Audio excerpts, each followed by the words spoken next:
Grabe, one click guys. Yung ano, lipad oh, ito yung tali nyo oh. Tirik-tirik guys oh. Grabe, ang angas. At nandito na nga kami guys sa bukid. Yan, medyo maambon lang. Tapos ang lakas ng hangin guys.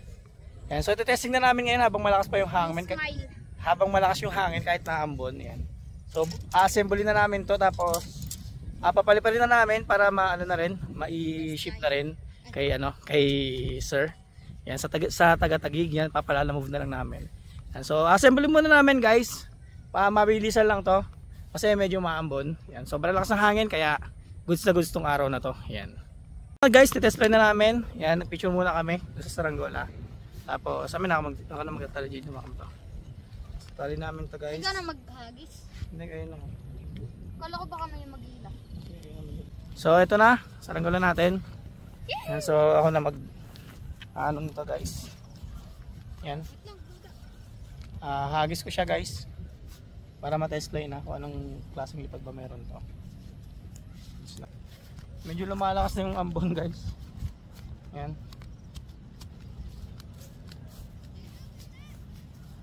Pero kaya itong paliparin guys. Kasi magang to. Yan, okay na yan. So ito guys. Wait, test lang natin. So guys.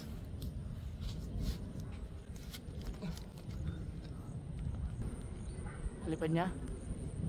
Hey. Grabe, one click guys. Ganda guys, one click. So wala siyang kakiling-kiling guys. Sobrang lakas ng hangin. Gravity. Yan. Kita nyo guys. Angas. Yung ating Vietnam kite. Yan. Pantay na pantay guys yung lipad niya ngayon. Ngayon, check ko dito sa malapit. Sa mismong tali. Kasi sobrang pantay ng tahi, sobrang pantay ng carbon, kaya malamang is wala talaga siyang kiling. Yan. So papakita ko sa inyo guys. Lakas ng hangin. Yan. Ito grabe oh, mamayong guys. Ating smiley. Yan. Ayan na. Hey, ganda na lipad oh. Patirik. Ayan. Ayan o. So larga nyo. Larga. Ayan. Largaan pa natin. Ayan. So papatayugin natin kasi nasa pinakataas pa yung sobrang lakas na hangin. Ayan. Para matansya natin. Matesting na natin yung pinakalipad nya. Ayan guys. Sobrang ganda. Angas. Grabe. Pangkita yan guys. Yung ano lipad oh, ito yung tali nyo oh. Tirik-tirik guys oh. Grabe, ang angas. One click guys, one click. Yan, larga pa. So yan guys. Mahirap yan, ibaba. So yan guys, sa mga gusto mag-avail ng natin, ng Saranggola natin, 2.5 meters, 3 meters, 3.5, 3.7, hanggang 4 meters, 4.5 meters to 5 meters yan guys.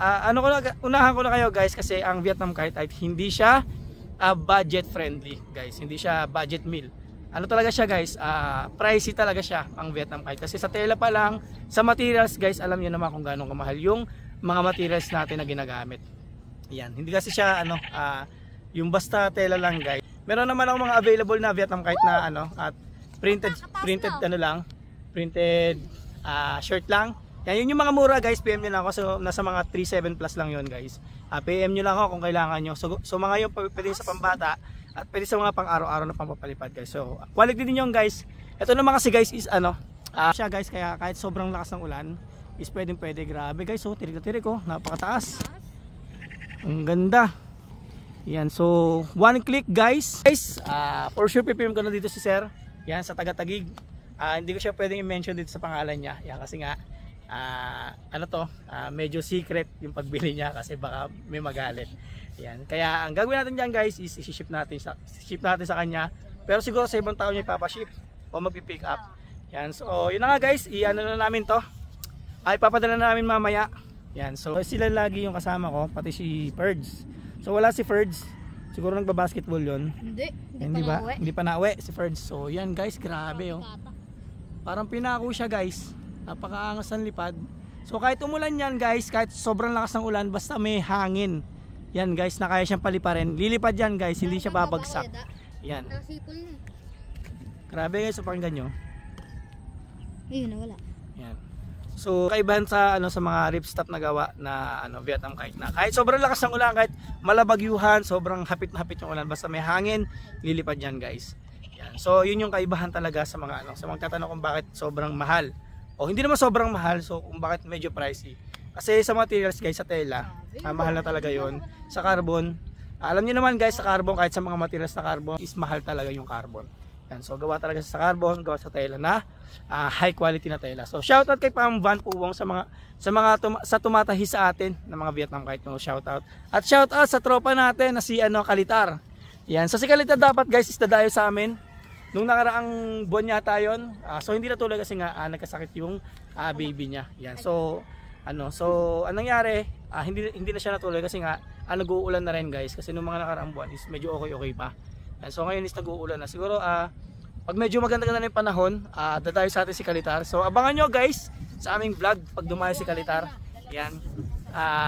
Magpo-post ako nung kung dadayo si Kalitar para sa mga nag-follow kay Kalitar, makita nyo siya ng personal. Yan guys, para makita nyo. So magkikita kami noon ni Kalitar. Abangan nyo lang guys. Wait lang natin.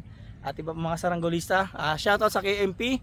Yan, shoutout kay kay France. Yan. So si France guys, iba din gumawa ng saranggola, sobrang gaganda. Nakikita ko, napapanood yung mga mga obra niya sa Facebook page niya, tsaka sa TikTok.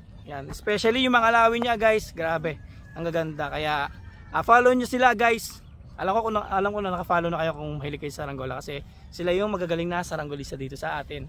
Yan, maraming saranggolista dito sa atin na hindi pa masyadong more on social media. Kaya yan guys. Yan, so maraming salamat guys. Subscribe and peace.